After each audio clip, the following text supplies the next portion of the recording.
Albert Einstein é um nome conhecido no mundo inteiro. Muita gente imagina ele com aquele cabelo branco, todo arrepiado. Eles veem ele com um olhar pensativo, talvez mostrando a língua. Essa imagem é super famosa. Virou tipo um símbolo de gênio. Mas essa foto, apesar de ser um ícone, conta só um pedacinho da história dele. Por trás das fotos famosas e da imagem popular, existia um homem complexo. Ele era um ser humano com pensamentos profundos sobre ciência, a vida e o mundo ao seu redor. Entender o Einstein de verdade significa olhar além da caricatura que todo mundo conhece. Significa explorar a verdadeira profundidade da inteligência e da humanidade dele, que muitas vezes se misturavam de um jeito fascinante. Um dos mitos mais comuns sobre o Einstein é que ele era um aluno ruim. As pessoas costumam dizer que ele reprovou em matemática na escola. Essa história, pura e simplesmente, não é verdade. Na real, Einstein era um aluno excelente, especialmente em matemática e física. Ele já dominava cálculo diferencial e integral aos 15 anos de idade. O mito provavelmente começou porque, uma vez, ele não passou num vestibular para uma faculdade politécnica de prestígio em Zurique. Só que ele só tinha 16 anos na época, mais novo que a maioria dos candidatos. Ele também fez a prova em francês, que não era a língua mãe dele, e mandou super bem nas partes de matemática e ciências, mas patinou um pouco em outras matérias. Logo depois ele tentou de novo e passou, provando que era fera nos estudos. Outro mal-entendido gira em torno da sua famosa equação, E=mc2. Muita gente conhece, mas poucos realmente entendem o impacto gigantesco dela, ou como ela se encaixa no trabalho completo dele. Muitas vezes, ela é vista como uma sacada genial isolada. No entanto, essa equação era só uma parte dos artigos revolucionários que ele publicou em 1905, o seu Ano Miraculoso. Esses artigos falavam sobre o efeito fotoelétrico, o movimento browniano e a relatividade especial, mudando radicalmente nosso jeito de entender a luz, a matéria, a energia, o espaço e o tempo. O homem por trás dessas teorias não era só uma máquina de pensar. Ele era superintuitivo, movido por uma curiosidade profunda sobre os princípios básicos do universo, sempre questionando o que todo mundo aceitava como normal. A imagem popular do Einstein muitas vezes mostra ele como um gênio solitário, trancado e longe do mundo. Apesar de ele com certeza valorizar seu tempo para pensar fundo e refletir, ele também era uma pessoa cheia de paixão. Ele se envolvia com o mundo de várias formas. Ele amava música, especialmente tocar violino. Ele tinha opiniões fortes sobre questões sociais e políticas. Ele trocava cartas com incontáveis pessoas, de líderes mundiais a cidadãos comuns. Ele foi pai, marido e amigo, vivendo as mesmas alegrias e tristezas que qualquer um de nós. Para realmente admirar o Einstein, a gente precisa ver ele não só como um ícone da ciência, mas como uma pessoa com muitas facetas, que teve uma vida rica e marcante, muito além das equações e do cabelo famoso. Albert Einstein nasceu em Ulm, na Alemanha, em 14 de março de 1879. A família dele logo se mudou para Munique, onde o pai e o tio tinham uma empresa de engenharia elétrica. O pequeno Albert não era uma criança que falava muito nos seus primeiros anos. Os pais dele chegaram a se preocupar que ele tivesse algum atraso no desenvolvimento. Mas, por trás dessa tranquilidade toda, se escondia uma mente super curiosa e observadora. Ele não curtia muito o jeito de ensinar da época, aquela coisa de decorar tudo, sabe? E a disciplina rígida das escolas alemãs também não era a praia dele. Ele preferia aprender sozinho, fuçando nas ideias que mexiam com a imaginação dele. Esse jeitão independente e uma certa desconfiança com quem mandava viraram marcas registradas da personalidade e do jeito científico dele para a vida toda. Um momento super importante da infância dele aconteceu quando ele tinha uns 5 anos. O pai dele mostrou para ele uma bússola magnética de bolso, bem simplesinha. O pequeno Albert ficou completamente fascinado. Que força invisível era aquela que fazia a agulha apontar sempre para o norte? Ele mesmo disse, mais tarde, que essa experiência foi uma das mais marcantes da vida dele. Isso despertou nele uma curiosidade que durou a vida inteira sobre as forças invisíveis que comandam o universo. Essa capacidade de se maravilhar, essa vontade de entender os mistérios escondidos por baixo da realidade, virou o motor que impulsionou as futuras descobertas científicas dele. Ele sacou que tinha que ter alguma coisa por trás de tudo, algo bem escondido, e dedicou a vida para descobrir o que era. Outra influência bem importante na juventude dele foi um jovem estudante de medicina chamado Max Talmud, que depois passou a se chamar Talmay. O Talmud virou tipo um professor particular e um mentor para o Einstein por vários anos. Foi ele quem apresentou para o garoto uns livros muito da hora sobre ciência, matemática e filosofia. Entre eles, tinham livros de divulgação científica que explicavam ideias complicadas de um jeito fácil de entender. Ele também deu para o Einstein um livro de geometria que o Einstein devorou, tipo, amou de paixão, chamando de meu livrinho sagrado de geometria. Ele ficou encantado com a clareza e a certeza da geometria euclidiana. Esse contato cedo com ideias mais cabeçudas alimentou a inteligência dele e incentivou o pensamento independente, fazendo ele se destacar da galera da escola, que só via o básico do currículo. O jeito único do Einstein de pensar já dava as caras na adolescência.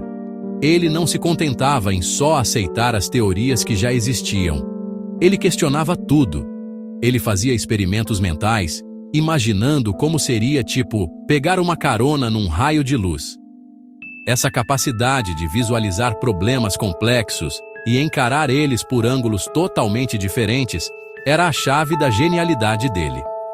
Os professores às vezes achavam ele meio rebelde ou sonhador, mas a cabeça dele já estava fervilhando com as perguntas fundamentais sobre espaço, tempo e luz que levariam às suas descobertas revolucionárias. Os primeiros anos da vida dele mostram um padrão de aprendizado por conta própria e uma motivação interna muito forte para entender o mundo. O ano de 1905 é famosamente conhecido como o Annus Mirabilis de Albert Einstein, ou Ano Miraculoso. Enquanto trabalhava como analista de patentes em Berna, na Suíça, um cargo que ele aceitou porque não conseguia um emprego acadêmico, Einstein publicou 4 artigos revolucionários. Esses artigos mudariam para sempre os rumos da física, e ele tinha apenas 26 anos. Cada artigo abordava um problema fundamental diferente, e cada um era uma obra-prima de sacadas geniais e clareza. Um artigo explicava o efeito fotoelétrico, propondo que a luz podia se comportar como pacotes discretos de energia, ou quanta. Essa ideia foi um passo crucial no desenvolvimento da teoria quântica e lhe rendeu o Prêmio Nobel de Física em 1921. Um segundo artigo nesse ano extraordinário tratava do movimento browniano. É aquele movimento aleatório, em zigue-zague, de partículas minúsculas suspensas num fluido, sabe? Einstein forneceu uma explicação matemática para esse movimento. Ele demonstrou que era causado pelo bombardeio constante das partículas pelas moléculas do fluido. Esse trabalho forneceu uma forte evidência empírica da existência de átomos e moléculas, um assunto que ainda gerava muita discussão na época. Ajudou a consolidar a teoria atômica da matéria, oferecendo um jeito concreto de calcular o tamanho dos átomos. Sua análise demonstrou sua incrível capacidade de conectar fenômenos microscópicos com observações macroscópicas de uma forma muito impactante. O terceiro e talvez mais famoso artigo introduziu a teoria da relatividade especial. Essa teoria nasceu da profunda reflexão de Einstein sobre a natureza da luz e do movimento, principalmente do enigma sobre se a velocidade da luz seria constante para todos os observadores. Ele corajosamente postulou que as leis da física são as mesmas para todos os observadores que não estão acelerando. Ele também afirmou que a velocidade da luz no vácuo é constante, independentemente do movimento da fonte de luz ou do observador. Esses postulados, que pareciam tão simples, tiveram consequências gigantescas. Eles levaram a uma revisão radical dos conceitos de espaço e tempo, mostrando que não são absolutos, mas sim relativos ao movimento do observador. O quarto artigo de 1905, um breve complemento ao seu artigo sobre relatividade especial, apresentou ao mundo a equação mais famosa da ciência, IMC2. Essa equação mostra a equivalência entre massa e energia, relacionadas pelo quadrado da velocidade da luz. Isso revelou que uma pequena quantidade de massa poderia ser convertida numa quantidade imensa de energia, e vice-versa. Esse conceito foi revolucionário. Ele lançou as bases teóricas para a energia nuclear e, infelizmente, para as armas nucleares. A produção intelectual desse único ano, vinda de um analista de patentes relativamente desconhecido, foi algo espantoso. Isso consagrou Einstein como uma mente científica de primeira grandeza. Depois das grandes descobertas de 1905, Einstein continuou a refletir sobre questões mais profundas do universo.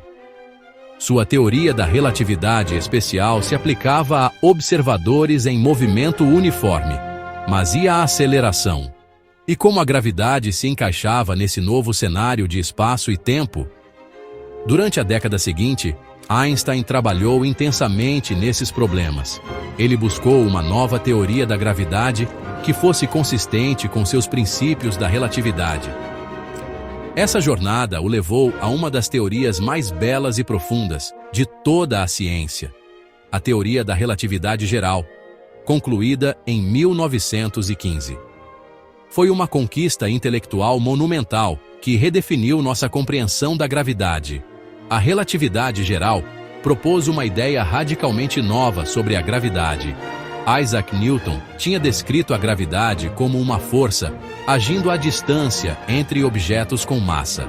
Einstein, no entanto, imaginou algo completamente diferente. Ele sugeriu que a gravidade não é uma força, mas uma manifestação da curvatura do espaço-tempo. Objetos com muita massa, como estrelas e planetas, distorcem ou curvam o tecido do espaço-tempo ao seu redor. Outros objetos então se movem ao longo dessas curvas. Imaginem uma bola de boliche colocada sobre um lençol de borracha esticado. Ela cria uma depressão, e uma bolinha de gude rolando por perto vai se curvar para dentro, em direção à bola de boliche, não por causa de uma atração direta, mas porque o próprio lençol está curvado. Isso foi uma mudança revolucionária, uma verdadeira virada de chave em relação a séculos de física newtoniana. Essa nova teoria fez várias previsões que podiam ser testadas. Uma delas era que a luz de estrelas distantes deveria se curvar ao passar perto de um objeto com muita massa, como o Sol. Outra previsão era uma pequena alteração na órbita do planeta Mercúrio, uma anomalia que a gravidade newtoniana não conseguia explicar totalmente. Essas previsões ofereciam uma maneira de comprovar ou refutar sua teoria. A oportunidade de testar a curvatura da luz das estrelas surgiu durante um eclipse solar em 1919. Expedições lideradas pelo astrônomo britânico Sir Arthur Eddington viajaram para diferentes partes do mundo, inclusive aqui pertinho, no Brasil, em Sobral, no Ceará, para observar estrelas próximas ao Sol eclipsado. As medições deles confirmaram as previsões de Einstein. A luz realmente se curvou, exatamente como a teoria dele dizia que aconteceria. A confirmação da relatividade geral catapultou Einstein para a fama internacional. Jornais do mundo inteiro anunciavam, como se fosse um gol de placa, uma nova compreensão do universo. Ele se tornou uma celebridade instantânea, tipo um popstar da ciência, algo raro para um cientista. A teoria tinha implicações profundas, não apenas para entender as órbitas planetárias, mas para a cosmologia, o estudo do universo como um todo. Ela sugeria que o universo poderia estar se expandindo, ou até mesmo que poderia ter tido um começo. A relatividade geral continua sendo um pilar da física moderna, essencial para entender fenômenos como buracos negros, ondas gravitacionais e a evolução do cosmos. Sua elegância e poder de previsão continuam a inspirar admiração e a impulsionar novas pesquisas, tipo um motor potente para a ciência. Seção 5. Um mundo conturbado. Fuga da tirania. Refúgio na América. Enquanto a fama científica de Einstein crescia nas décadas de 1910 e 1920, o mundo ao seu redor ficava cada vez mais instável. Ele morava e trabalhava em Berlim, na Alemanha, um centro vibrante de pesquisa científica, tipo um polo de cabeças pensantes.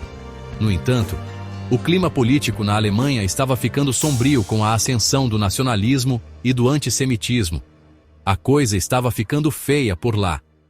Einstein, por ser judeu e um pacifista declarado, que não levava desaforo para casa quando o assunto era paz, virou alvo de extremistas de direita e grupos antissemitas.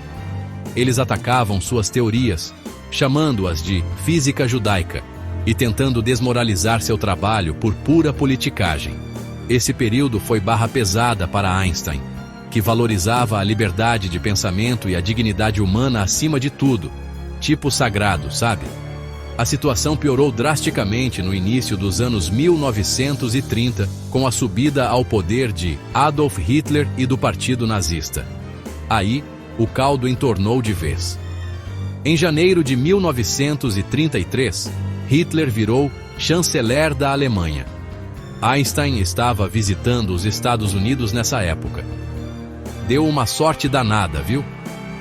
Ele sacou na hora o perigo gigantesco que o regime nazista representava, não só para ele, mas para todos os judeus e para o futuro da Alemanha. Ele meteu a boca no trombone e denunciou publicamente o novo governo e suas políticas. Ele declarou que não voltaria para a Alemanha enquanto os nazistas estivessem no poder. Bateu o pé. Suas propriedades na Alemanha foram confiscadas e colocaram até a cabeça dele a prêmio. Imagina o perrengue, o país que ele chamava de lar, e onde tinha feito alguns de seus trabalhos mais geniais, não era mais seguro para ele. Felizmente, Einstein recebeu convites de várias instituições de ensino pelo mundo. O cara era fera, né? Ele escolheu se mudar para os Estados Unidos, aceitando um cargo no recém-formado Instituto de Estudos Avançados em Princeton, Nova Jersey. Ele chegou à América em outubro de 1933 e ficou por lá o resto da vida, virando cidadão americano em 1940. Sua mudança para os Estados Unidos foi um marco, simbolizando a fuga de muitos intelectuais e artistas europeus que buscavam refúgio da perseguição. Foi tipo um êxodo de mentes brilhantes. Os Estados Unidos ganharam uma mente brilhante, enquanto a Alemanha perdeu um de seus maiores cientistas. Uma perda que, pode apostar, trouxe consequências duradouras para a ciência alemã. Em Princeton, Einstein encontrou um ambiente tranquilo e acolhedor, onde pôde continuar suas pesquisas. Um verdadeiro oásis. Ele se dedicou a desenvolver uma teoria de campo unificado, tentando juntar a gravidade e o eletromagnetismo numa única teoria. Pensa num desafio. Embora ele nunca tenha conseguido completar essa missão ambiciosa, tipo aquelas de videogame que são super difíceis, sua presença no instituto atraiu outros cientistas top de linha, transformando Princeton num point da física teórica. Sua adaptação à vida nos Estados Unidos teve seus percalços, claro, mas ele se ajustou, valorizando a liberdade e a paz que encontrou por lá, algo que não tem preço. Ele continuou sendo uma figura pública de destaque, botando a boca no mundo sobre as causas que defendia, desde direitos civis até a paz mundial, usando sua fama para lutar por um mundo melhor. Um verdadeiro exemplo.